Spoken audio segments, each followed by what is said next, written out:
Hello there. Today I'm going to show you how to get the trophy, Take the Cannoli in GTA Vice City. Now this trophy seems to cause some confusion, or at least it seems to be a kind of platinum blocker for some people. But no more. Hopefully this will show you how to get this done as quick and as easily as possible. Now it'll likely only take about 3 to 4 hours, which is actually pretty good, especially since the last couple of hours are completely AFK, so you can do something else while the game plays itself. Unless you use another method, which I'll talk about in a bit. Anyway, enough gab. Here's how to do it. We're going to start a new game and we're going to skip all the cutscenes. Well, unless you want to watch the cutscenes, that's fine, you don't have to watch them, but you can if you'd like. After all the scenes are done, you'll want to just drive to the hotel and then get that first mission out of the way.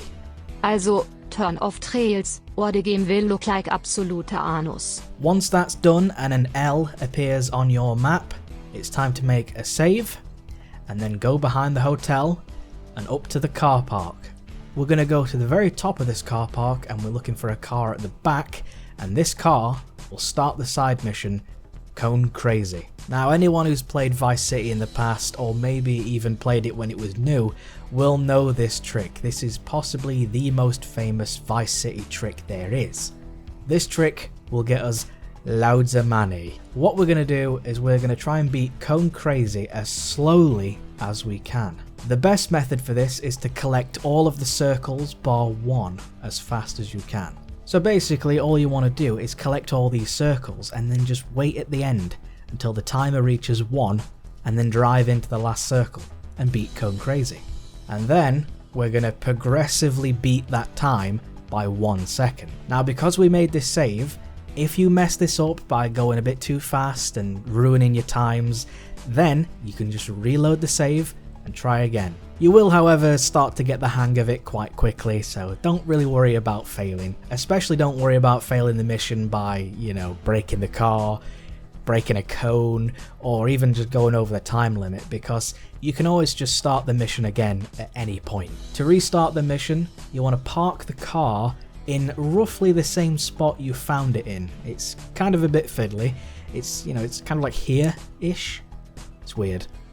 And then you want to get out of the car and then back in the car, and it should start the mission. If it doesn't, just give it a little nudge here and there, maybe a bit forward, bit back, bit to the side. Either way, just give it a little bit of a twitch and it will eventually work. Keep in mind though, you do have to get out of the car and back in for it to trigger, so don't just think you're driving in the right spot and it's going to work.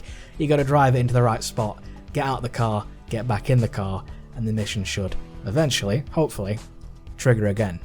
Like most things in this game, it just needs a little bit of a nudge and eventually it'll work itself out. So you're going to do Cone Crazy for quite a little while until we reach the grand total of $10 million. Crazy money. Now the money reward doubles every time you beat your time, so in theory you only really need to beat your score about 17 times. I know that sounds like a lot, but it should take less than 20 minutes if you're not like me and end up driving the car off the car park. Once you've got 10 million or over, it's probably a good idea to go and save your game. You can either overwrite your old one or you can make a new one. Either way it's fine. Now for the hardest part. You need to go to the hospital and steal an ambulance.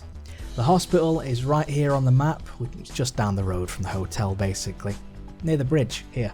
Alternatively, if you're bad at navigation, you can just kill a few people, usually 3 to 5 people being run over in a short space of time. It will cause an ambulance to appear as if by magic, although it does tend to cause some police to show up as well, so I'd try and be careful if you're going to use that method. Once you have an ambulance, you'll want to drive it to the pier, which is right here. You'll want to drive your ambulance and reverse it into the pier on the right. Make sure the back of the ambulance presses against the fence/gate thing, and then you want to get out. Now this part can be a bit tricky. What you want to do is you want to jump on top of the ambulance and start to jump into the fence. It can be a bit weird and a bit tricky and a bit fiddly, but if you just make some minor adjustments, maybe take a run up, maybe keep pressing square, keep mashing it down, keep jumping into it, try from different angles, try from different ranges, just keep on pushing yourself into this fence over and over and over again, and eventually, after some time, maybe even on your first go if you're lucky, you will phase right through. Now don't just try this for 20 seconds and give up and then claim that it's been patched, or maybe your version is from an alternate universe or something. Just keep going and eventually it will work. Trust me. Once you eventually manage to phase through the fence / gate thing, then you'll want to steal a boat. There's one right here.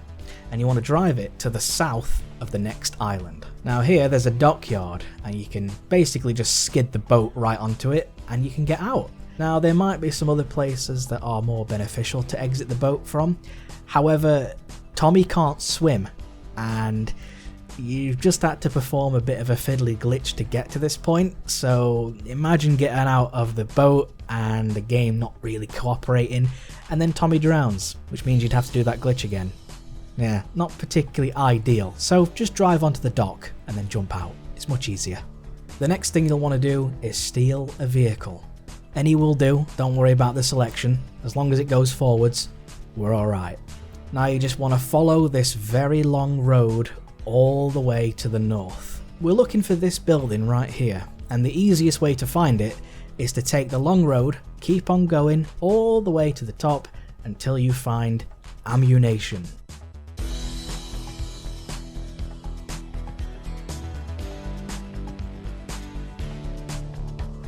Turn right from here and the building is on the left just before the bridge.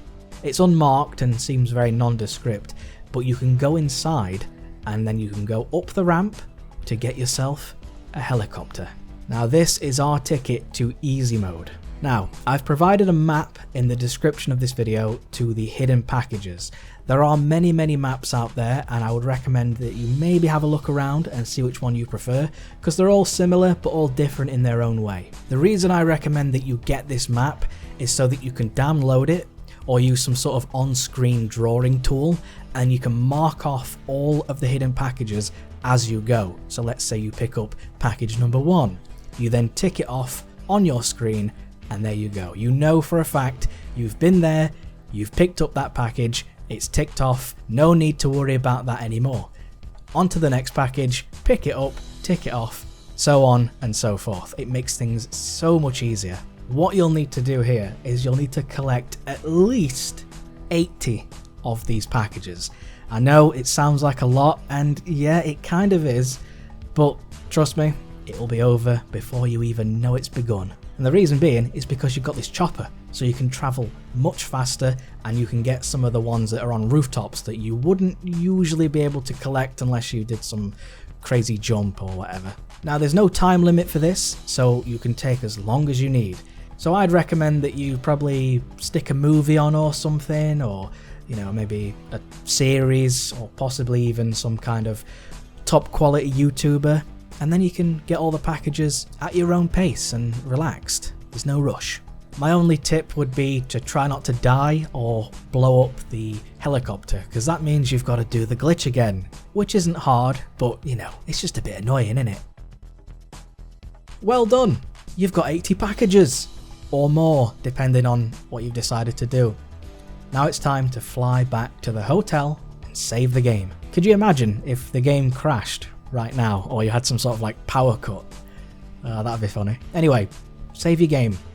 Now if you're going for take the cannoli before actually playing the game, you'll want to make 2 saves here. It's actually a very wise idea to do take the cannoli first, because you'll have loads of weapons, you'll have armor whenever you want, you'll have all the money you need to buy everything in the game, so you'll basically be like a god. So I would recommend that you do take the cannoli first, before playing the actual game. Although if you have played the game and this is your last trophy, that's fine. Either way, just make sure you save. Now then, at this point you should have at least 80 hidden packages and over 10 million monies. So what we need to do now is go to the Diaz mansion, which is right here on the map. You'll need to fly there, so hopefully you've kept the helicopter. If not, don't worry, you can just clip through that pier gate again and you can actually just drive right there. We need to go to the back of the mansion and we're looking for the Sea Sparrow. It's this little helicopter right here. Now this thing has very interesting properties. Its bullets don't count as bullets fired, but if they hit a target, they count as bullets hit. So every bullet that hits a target will increase your accuracy percentage. It's very bizarre, but that's how it works. To get the trophy, take the cannoli, you'll need to earn the Godfather criminal rating, which means you'll need your 10 million monies and you'll need 1 million criminal rating. Now if you pause the game and go to stats, you can see what your criminal rating is. I'd recommend that you fly the Sea Sparrow over to the house across the road, since there's a car against the wall here and no NPCs will walk in front of you, so you can hopefully do this in peace with no one trying to interrupt you, or no police coming after you. So first order of business, hold down R1 and blow up the car. Try not to be too close because you don't want to die. And now it's as simple as getting yourself in a decent spot, holding down R1 and firing at the exploded car. This will increase your accuracy score, which will give you some points in your criminal rating. You'll want to make sure though that the bullets make the sort of dinky sound, or you'll want to look for the visual of sparks coming off the car when the bullets actually land. So sometimes you might have to make some small adjustments so the bullets hit the front of the car maybe, or possibly the wheel. You'll want to be sure that the majority of the bullets coming out of the Sea Sparrow are actually hitting the car, because sometimes it can go underneath and that will miss, and of course that won't count as bullets hit, will it? Because you're missing. So get yourself in a nice spot, sometimes further away, sometimes closer, sometimes on a bit of a rotation. It's all a matter of just fiddling with it and eventually it will work out. Now you just sit here and hold R1. Now if you want to do this AFK, you want to take your controller and flip it up so that the R1 button is pressed down and the PlayStation's controller is using its own weight to press down R1. You might need to put something small underneath it, like a bit of paper perhaps, to hold down R1, because sometimes it doesn't fully press down, and maybe L1 gets pressed down as well. You know, it can be a bit weird. Alternatively, here's another way for you. If you go into the PlayStation's accessibility menu, you can remap your controller's layout. And if you want, you can change R1 to R2, which means that you can essentially just lean the controller in a funny angle, and R2 should be pressed down, which will then fire the bullets. That might be a little bit complicated for some, so I would suggest you just hold down R1 or flip the controller and make sure R1 is pressed. And there you go, there's your AFK method. You can go away, do what you want, come back in a couple of hours, and your trophy should pop. Well done. Now you can do this a bit faster, but you will need to pay quite a lot of attention. What you can do is you can get out of the Sea Sparrow and use the speed up game cheat, which is on the screen right now. You can use that, speed up the game, and thus make your bullets fire almost, possibly double the speed they were originally. So that should cut down your time by about half. However, speeding up the game like this does tend to make the Sea Sparrow sort of bounce around a bit, so you need to be on your game and actually holding down the controller to make sure that you don't fly away and possibly die. You can, if you want, I wouldn't recommend this, but you can apply the cheat again to make the game even faster, which means the bullets are going to come out at some speed. However, this makes the Sea Sparrow really, really uncontrollable. If you can manage it, you know, if you can hold down that Sparrow and make it work, then more power to you, and I would recommend you do that. But for most people, the Sea Sparrow is just going to become way too uncontrollable, so I wouldn't recommend doing that. Maybe just keep it on speed number 1, yeah? Oh, and in case you're curious, no, the speed up game cheat does not disable trophies. Some of the other cheats do, however, so don't use those, just use the speed up the game. At this point, all there is left to say is, well done. You left the gun and you took the cannoli. Now if this is your last trophy, well done, congratulations on the platinum trophy. Or if this is your first trophy, or more likely like the third trophy, since you get some trophies for picking up packages, then you've just made the rest of the game significantly easier for yourself, and you should be able to just waltz through the entire game like a god. Either way you've chose to do it, you've done it. Well done. Thank you very much for watching. I hope this has helped you. If you have any questions, don't hesitate to ask. I'll be happy to answer any and all questions you may have. Thank you very much, and as always, take care.